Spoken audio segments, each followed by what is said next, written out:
together to welcome Bishop Michael Ipgrave, to pray for him, for Julia, his wife, and to ask God's blessing on the Diocese of Lichfield, of which he is to be pastor and servant, and on the whole life and ministry of Christ's Church, as we confirm his election as bishop.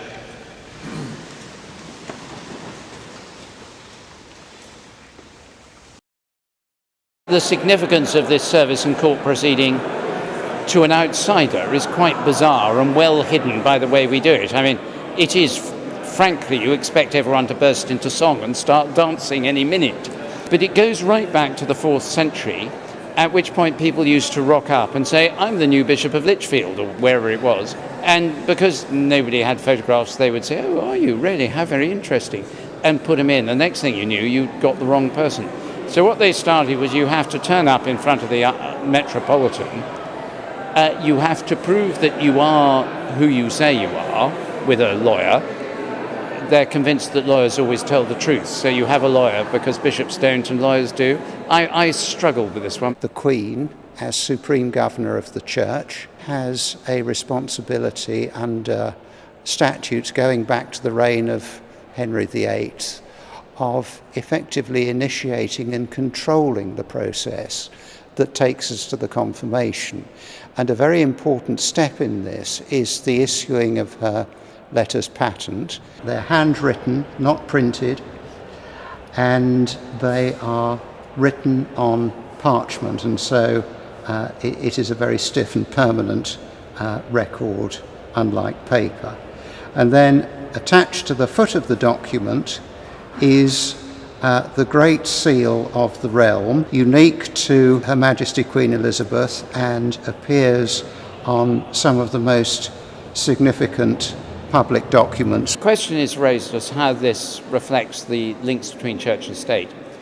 I think one of the things it does is it says that the church lives within the law, and that's really quite important. It's important in all kinds of areas like safeguarding. It's important in all kinds of areas like the rights of laity and clergy and how they're protected from unfair treatment. It says this is within the terms and conditions of the law. It also says that at the heart of the life of community, represented by the state, there is spirituality. And to me, that's the really important thing, that you're not a community in the fullest possible sense that God intended it, unless within, at the heart of that community, is the life in the Spirit. I think one of the questions when we look at something like this is not what would Jesus do, but what would he say if he came in? And I think one could give a lot of answers to that.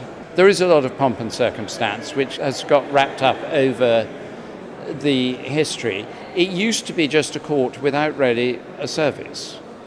And it's before my time, but that we've introduced hymns, prayers, and a little homily to go with handing over what's called the charge, the instructions.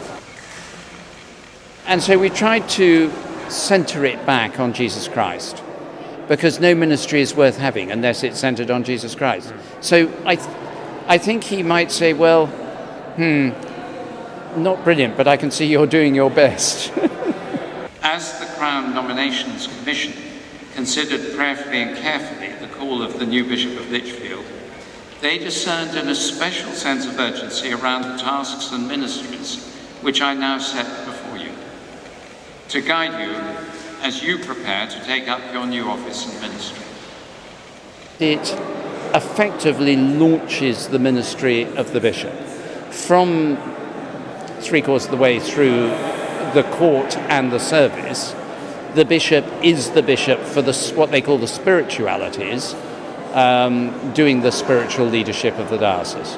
So there is now a Bishop of Lichfield, which there wasn't an hour ago. Now, of course, this is not the final step in his arrival in Lichfield, because a bishop has also to be installed or enthroned in the cathedral church, and that's a very important public occasion for the diocese. I'm looking forward to the 9 days before my inauguration. I'm travelling around 9 different parishes, different kinds, in different parts of the diocese, and I just want people to pray for me then. I'm looking forward to meeting them then. My specific hopes for Bishop Michael and for Julia and for the Diocese of Lichfield are really very simple to say. It's to stay close to Jesus Christ and be so caught up in his love that it's impossible not to show it and share it.